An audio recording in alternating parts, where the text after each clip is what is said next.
How we doing? How we doing? Today is Tuesday, February the 4th, 2025. Just doing a real estate tapping for today. Now I've taken some time off. Haven't been doing these as often as I should, so trying to get back into it. What I'm seeing and a lot of information that I'm getting is that the rental market is starting to see flattening of rents, in terms of not going up as they were throughout COVID and, since COVID has ended. A lot of it is due to expenses. Expenses have gone up considerably more than what the rental prices have gone up from year to year over the past, I'd say like 2 years. So that's putting a lot of rental investors in a certain situation, because their taxes on their properties are going up in a lot of cases, and especially the insurance.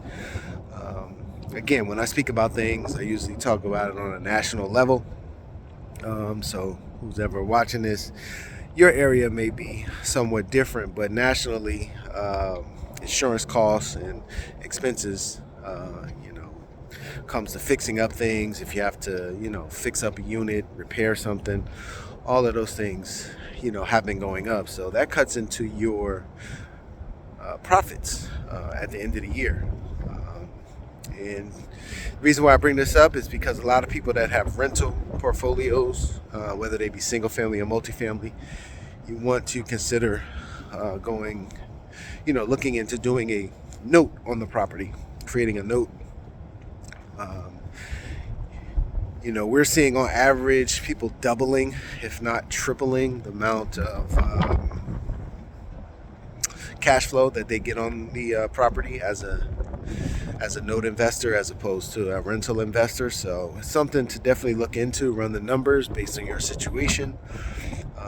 Talk to your accountant financially if you do switch over to a note. What are the tax benefits for you or tax repercussions?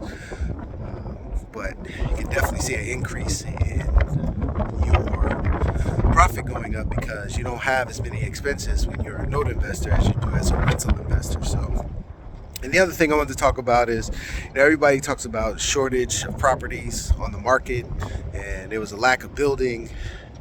But do you know that there's about 1 million homes, over 1 million homes, probably like 1.2 homes that are in some form of default? If you look at those numbers and do your research, you'll see it's about 1.2 million homes are in some form of foreclosure, being at least 30 days late. Now, when you talk about more than 90 days late, you're probably looking at upwards of 800,000 homes. And now, if the banks were to follow through on foreclosing like they should do, you would see a lot of those properties come to market, and we wouldn't have the type of inventory shortages that we have. But that is not happening. So I would say keep an eye out on non-performing loan sales, or they may even put them under reperforming because they may modify them with that borrower that's in the home. Even though they may not have made their first payment, or they may have only made one payment, they may classify that as reperforming. So see if, keep an eye out on non-performing loan sales from the GSEs, government-sponsored entities. Look for those to, happen at some point. That's where a lot of the inventory that's needed will come from. Other than that, if we have a employment issue, if we see, employment rising, then you'll see more homes coming on the market. But just something for you to think about, consider. There are opportunities out there, and will be probably in 2025 when it comes to these loan sales.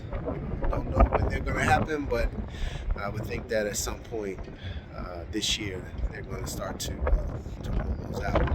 And that gives us an opportunity to buy those notes and help those homeowners either stay in the house or put somebody house in that particular property. For more information, please reach out to me. My contact information will be attached to the video. I have a lot of videos on my YouTube channel, Abundant Capital Group. You can go there, subscribe, and check out some of the past videos that I've done explaining real estate notes. All right, everyone. Have a great day. Talk to you soon.